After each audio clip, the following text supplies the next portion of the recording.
नमस्कार मंडळी, मी प्रिया. तुमचं स्वागत आहे पॅनफुल डिलेट्सच्या माझ्या चॅनलवर. पिकलेल्या फणसाचा सीझन सुरू झाला की घराघरात वेगवेगळे पदार्थ बनवले जातात. आज मी तुम्हाला आपल्या कोकणातील एक पारंपरिक आणि खूपच चविष्ट रेसिपी दाखवणार आहे, फणसाचे वडे. हे वडे बाहेरून छान कुरकुरीत आणि आतून अगदी मऊ, हलके आणि सुगंधी होतात. एकदा ही रेसिपी करून पाहिली की दरवर्षी फणसाच्या सीझन मध्ये नक्की बनवाल. चला तर मग कोणतेही जास्त साहित्य न वापरता अगदी सोप्या पद्धतीने फणसाचे वडे कसे बनवायचे ते पाहूया. यासाठी आपल्याला लागणार आहे 1 कप गव्हाचे पीठ, 2 कप तांदळाचे पीठ, 2 कप फणसाचा गर. फणसाचे गरे घेऊन त्यातील बिया काढून हे मी मिक्सरला बारीक वाटून घेतले आहे.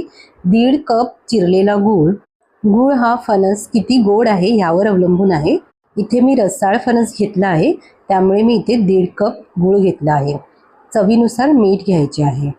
सर्वात प्रथम परातीमध्ये 2 कप तांदळाचे पीठ आणि 1 कप गव्हाचे पीठ घ्यायचे आहे. त्याचबरोबर यामध्ये चवीनुसार मीठ घालायचे आहे. मी इथे 1 छोटा चमचा मीठ घातले आहे. आता हे सर्व मिश्रण एकजीव करायचे आहे. आता यामध्ये 1.5 कप चिरलेला गूळ घालायचा आहे. हा गूळ असा हाताने तोडून यामध्ये घालायचा आहे.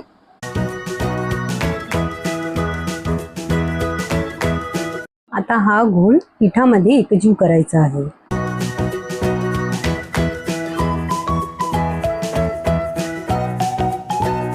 आता उरलेला गूळ सुद्धा या पिठामध्ये आपण एकजीव करूया.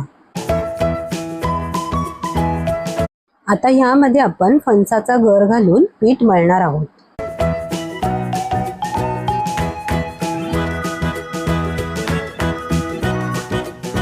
पीठ मळण्या इतपतच आपल्याला फणसाचा गर यामध्ये घालायचा आहे. जर हे पीठ मळताना पातळ मळले गेले तर यामध्ये आपण तांदळाचे पीठ घालू शकतो. आता यामध्ये आपण अजून फणसाचा गर घालूया, जेणेकरून हे पीठ चांगले मळता येईल. हे वडे तयार करताना आपण पाण्याचा वापर करायचा नाही आहे. फक्त फणसाच्या गराचाच वापर आपण करणार आहोत. त्यामुळे हे वडे 4 ते 5 दिवस सहज टिकतात. हे पीठ आता आपल्याला जरी पातळ वाटत असले तरी ते मळल्यानंतर घट्ट होते. हे बघा, अशा प्रकारे.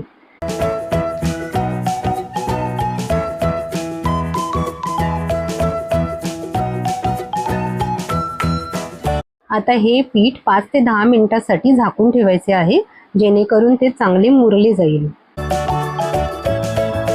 आता वडे थापण्यासाठी मी इथे प्लास्टिकचा कागद घेतला आहे. त्यावर आपण थोडेसे तेल लावूया. लिंबाच्या आकारा एवढा आपण पिठाचा एक गोळा घ्यायचा आहे. त्याला थोडेसे तेल लावून नंतर आपण ह्याला प्लास्टिकच्या कागदावर थापायचे आहे. अशा प्रकारे प्लास्टिकवर ठेवून आपण एका बोटाने हा वडा थापून घ्यायचा आहे. वडा थोडासा जाडसर असा थापून घ्यायचा आहे, जेणेकरून तो फुगेल.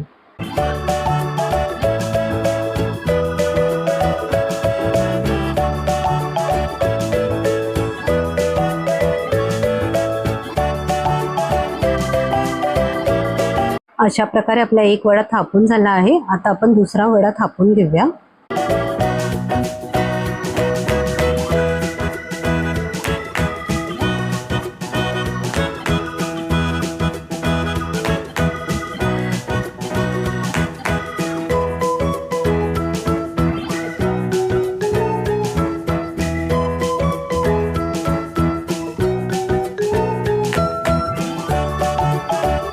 आता आपले वडे थापून झाले आहे. आपण ते तळून घेऊया. वडे तळताना गॅसची आच मध्यम ते मोठी असली पाहिजे, त्यामुळे वडे हे टम्म असे फुगले जातात. हे बघा, आपला वडा किती मस्त असा फुगला गेला आहे.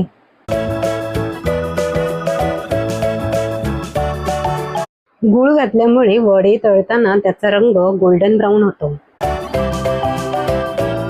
अशा प्रकारे आपण सर्व वडे तळून घेऊया. हे वडे 4 ते 5 दिवस टिकतात. म्हणजेच तुम्ही हे प्रवासातही नेऊ शकतात किंवा शाळेच्या डब्यातही तुम्ही मुलांना देऊ शकता. तर मंडळी, कशी वाटली तुम्हाला ही रेसिपी? तुम्हाला जर ही रेसिपी आवडली असेल तर व्हिडिओला लाईक करा, शेअर करा आणि माझ्या चॅनलला सबस्क्राईब करायला विसरू नका. पुन्हा भेटूया अशाच नवीन रेसिपी सोबत. तोपर्यंत धन्यवाद.